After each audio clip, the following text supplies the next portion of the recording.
শোভাযাত্রা বিশেষ আকর্ষণ।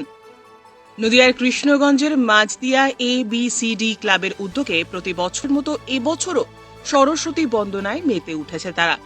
কৃষ্ণগঞ্জ ব্লকের মধ্যে সবচাইতে বড় সরস্বতী পুজো এটি।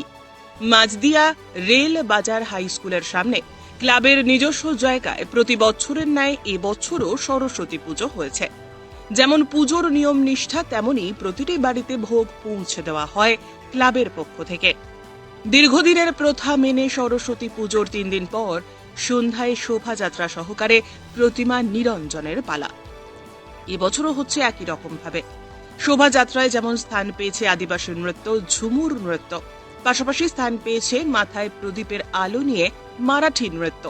শোভাযাত্রা মাঝদিয়া বাজার এলাকায় বিভিন্ন প্রান্ত ঘুরে গুড়ের হাটপুকুরে বিসর্জিত হবে প্রতিমা।